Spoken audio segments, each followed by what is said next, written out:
जय श्री राम प्रेमी भक्तों।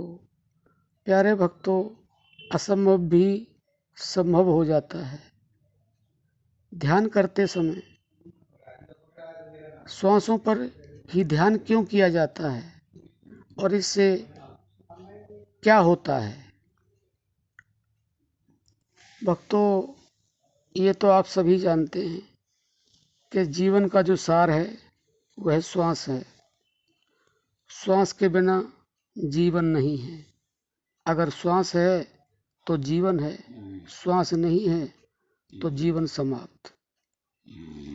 तो श्वासों का जब ध्यान किया जाता है वह इतना कुछ हमें देता है जो हम अपनी बुद्धि से सोच नहीं पाते हैं।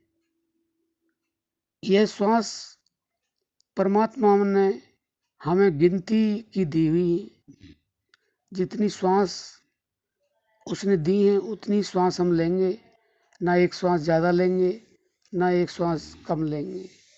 श्वास पूरा होते ही हमारा जीवन पूरा हो जाता है। तो श्वासों से ही असंभव कार्य संभव हो जाता है। और ध्यान करते समय श्वासों का ध्यान भी इसीलिए किया जाता है कि श्वास ही प्रमुख है। और श्वास से क्या होता है? श्वास से वो होता है जो और किसी से हो भी नहीं सकता, इसलिए श्वासों का ध्यान किया जाता है। आती जाती श्वास को देखा जाता है। ये सबसे शुरुआत सीढ़ी है ध्यान की, कि ध्यान से हम जब शुरुआत करते हैं तो श्वास से ही करते हैं। आती जाती श्वास को हम चलते फिरते भी देख सकते हैं, ध्यान कर सकते हैं, महसूस कर सकते हैं। और जब हम श्वासों को देखते देखते और उस अभ्यास को प्राप्त कर लेते हैं जो हमें समाधि तक पहुंचाता है। संतों ने हमें यह बताया है कि आती जाती श्वास के अंदर ही परमात्मा स्वयं विराजमान है। इसलिए ध्यान में श्वासों को देखने की प्रक्रिया हमारे संत सबसे पहले बताते हैं। और जब हम उस प्रक्रिया में खरे उतर जाते हैं, उसका हमें पूरा अभ्यास हो जाता है, तो हम आनंद नाद में पहुंच जाते हैं। वह उस नाद के अंदर भी वही परमात्मा तत्व छुपा हुआ है जिसको संतों ने शब्द कहा है। अगर हम श्वास को ध्यान न करें, ध्यान से श्वासों को ना देखें, तो हमारा ध्यान ही नहीं शुरू होता है। और ध्यान के द्वारा ही हम समाधि तक पहुंचते हैं, क्योंकि संतों ने यहाँ तक कह दिया कि श्वास श्वास सुमरन करो, वृथा श्वास मत खो, और ना जाने श्वास का आवन हो न हो। इसलिए श्वासों को ध्यान करने का बहुत बड़ा महत्व है।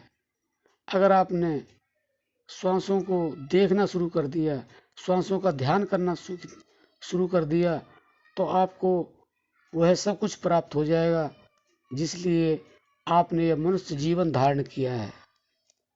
तो भक्तों, श्वासों का बहुत महत्व है।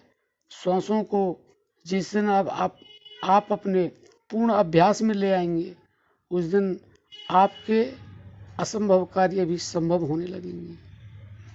और वह होगा श्वासों का ध्यान करने से जो आपके मन और बुद्धि के पास उसकी कल्पना भी नहीं है, क्योंकि परमात्मा तत्व उसी के अंदर छुपा हुआ है।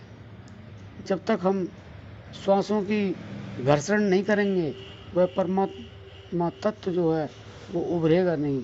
जैसे श्वास है हमारे पास, ऐसे ही श्वास के अंदर से हमने उसे ढूंढना है, उस तार तत्व को, और वो धीरे धीरे ही मिलेगा। और श्वासों के ध्यान करने से ही मिलेगा।